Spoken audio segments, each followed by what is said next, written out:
ce qui est de mon thème, j'ai été dirigé par le Saint-Esprit à parler de la vie de Moïse. Moïse est l'homme et parmi les hommes les plus extraordinaires de la Bible. Pour ma part, dans l'Ancien Testament, personne n'arrive à la cheville de Moïse. C'est vrai, nous savons que la Bible parlant de Jean-Baptiste a dit que de tous ceux qui sont nés de femmes, il n'y a pas plus grand que Jean-Baptiste.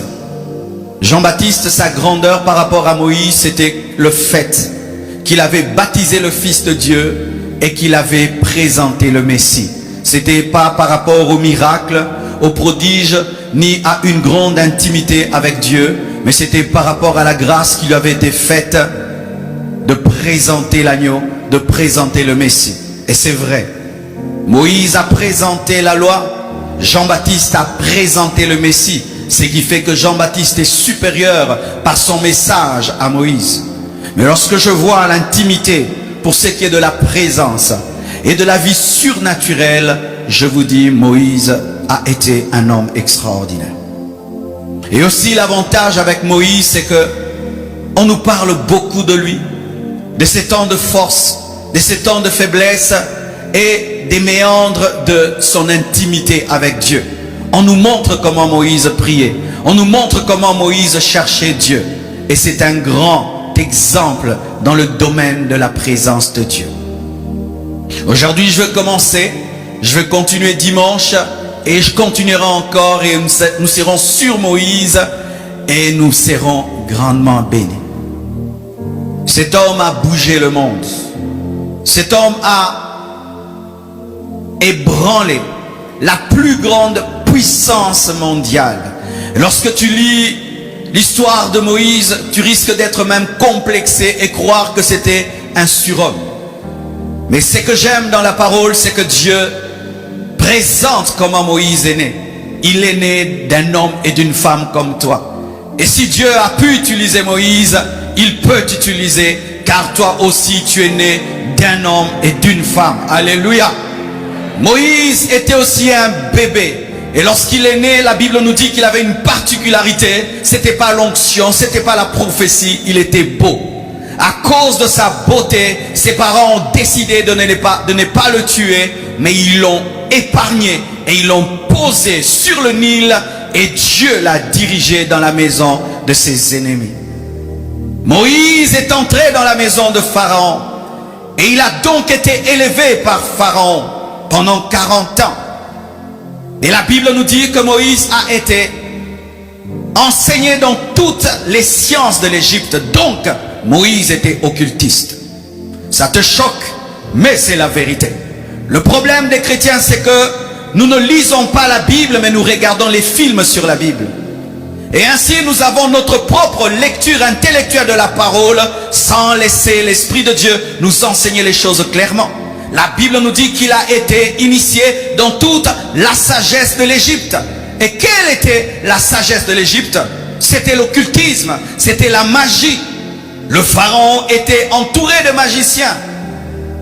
Mais malgré que ce Moïse était devenu occultiste dans la maison de Pharaon, Dieu avait un plan dans sa vie. Frère, quelle que soit la maison dans laquelle tu es, quelle que soit la vie que tu es en train de mener, je crois que le plan de Dieu est plus puissant que ta maison, plus puissant que les démons qui te surveillent, plus puissant que les magiciens qui t'initient. Oh oui, j'aimerais parler à tous ceux qui sont dans l'occultisme.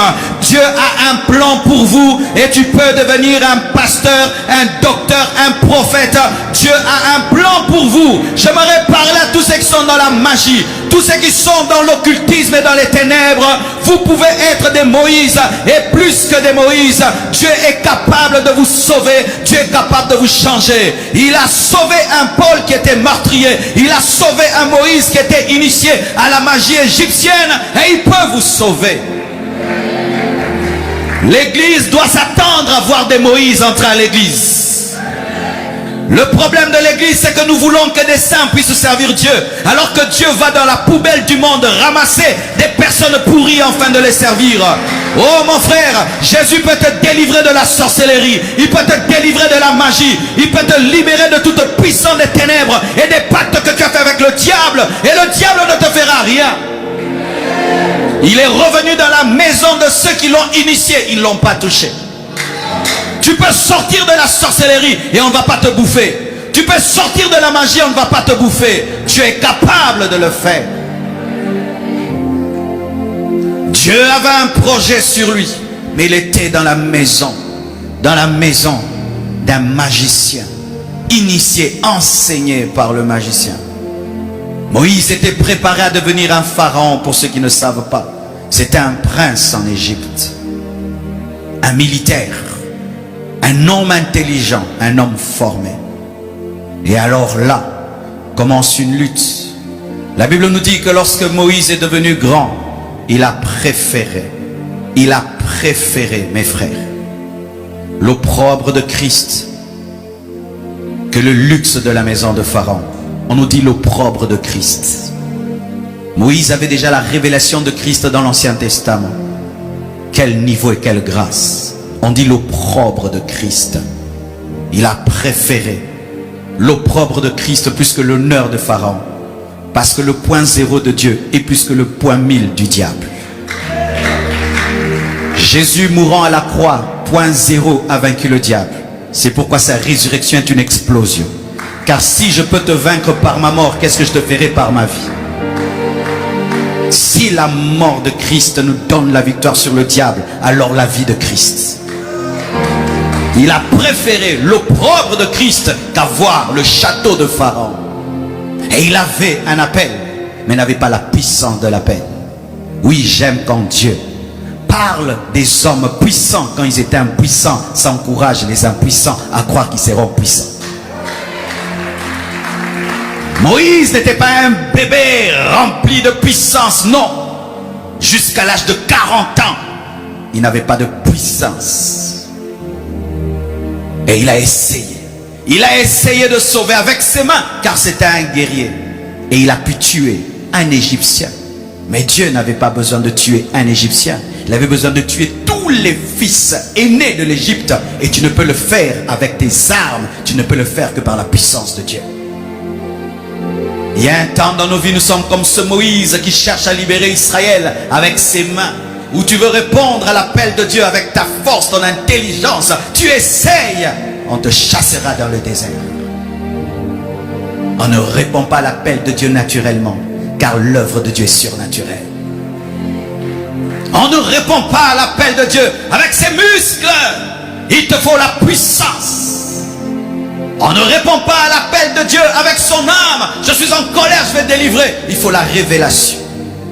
Et il essaye, il tue. Et on le découvre. Et Moïse s'enfuit. Le grand Moïse s'enfuit. Et c'est là que Dieu commence à le briser, à le tailler. Avant ta plénitude, il y aura ton brisement. Dieu, avant de remplir un homme, le vide. Dieu, avant d'élever un homme, le taille et le façonne. Et c'est que tu es en train de vivre, ou tu es en train de fuir tes adversaires. Il y a des situations qui te font fuir. C'est ton école, car Dieu t'humilie avant de t'élever. Et je bénis Dieu que tu sois en train de fuir certaines choses.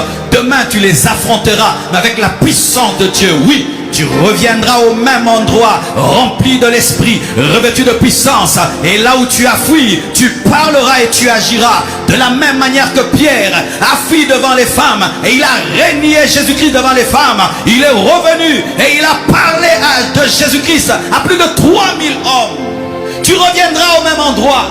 Le lieu qui t'a fait trembler, tu le verras trembler. Je te prophétise, mon frère. Le lieu qui t'a fait trembler, tu le verras trembler. Les hommes qui t'ont effrayé, tu leur parleras avec assurance. Parce que tu auras une intelligence supérieure. Et tu auras une connexion avec le Dieu du ciel. Oh, oui, je te présente le Dieu qui change les vies. Je te présente le Dieu qui change la faiblesse en force. Je te présente le Dieu qui fait reculer pour propulser. Je te présente le Dieu qui vide afin de remplir. Il y aura toujours cette période dans ta vie. Car Dieu ne peut remplir un vase qui est déjà plein. Il doit te vider de ton assurance, de ton orgueil et de toutes tes capacités capacité dont il a besoin afin de te remplir de lui-même. Et ça a pris du temps.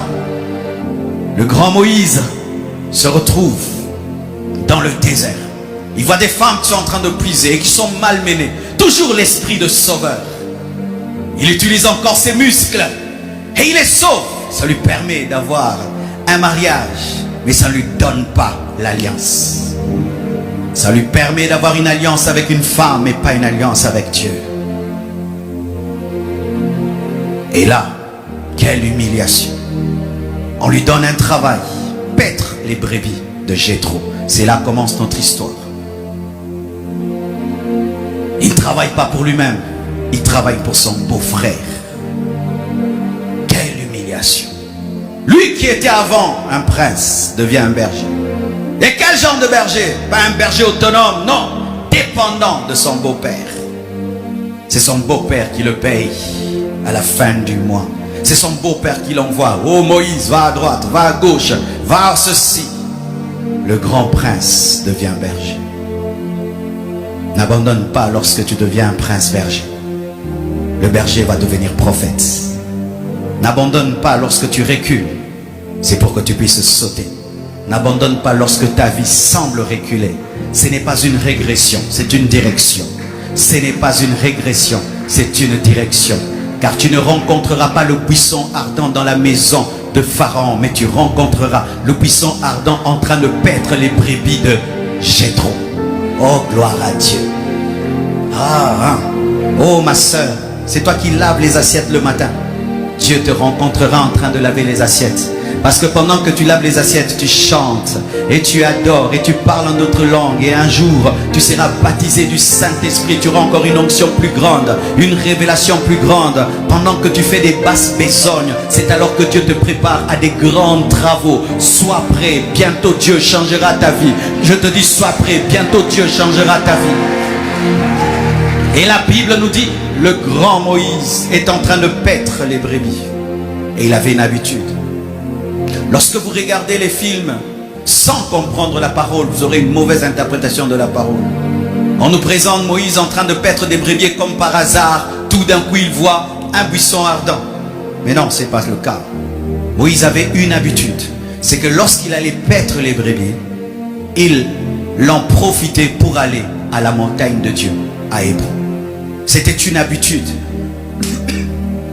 Il aimait aller à la montagne. Mais il n'avait pas de grandes expériences lorsqu'il allait à Horeb, plutôt à Horeb. Mais il allait, chaque fois qu'il paissait les brebis, il en profitait aussi pour aller à la montagne d'Horeb. Moïse faisait paître le troupeau de son beau-père, le sacrificateur de Madian. Et il mena le troupeau derrière le désert et vint à la montagne de Dieu, à Horeb. Et vint, c'était volontaire. C'était volontaire. Et la Bible nous dit que lorsqu'il est allé à la montagne de Horeb, ce n'est pas qu'il y avait l'apparition. Il est allé sans l'apparition pour avoir l'apparition. Qu'est-ce que je veux t'enseigner, mon frère? Continue dans tes programmes de prière. Même si tu ne vois rien, un jour tu verras quelque chose. Continue à jeûner comme tu jeûnes. Un jour tu verras quelque chose. Continue à aller au rêve. Un jour tu auras une apparition. Continue à prier à 4 h du matin. Un jour tu auras une apparition. Continue à prier à 9 h, à 10 h. Je ne connais pas ton programme, mais un jour le naturel sera changé en surnaturel. Oh, donne-moi un amen. Des fois, il faut avoir la monotonie pour vivre la transformation.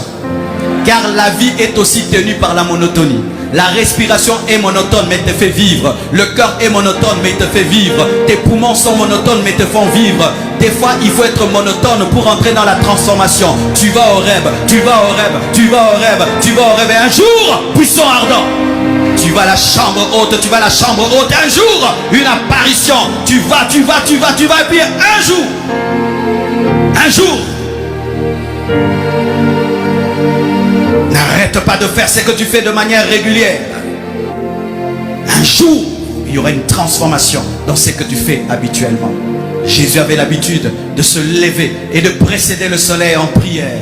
Et un jour, en priant, sa transpiration est devenue du sang.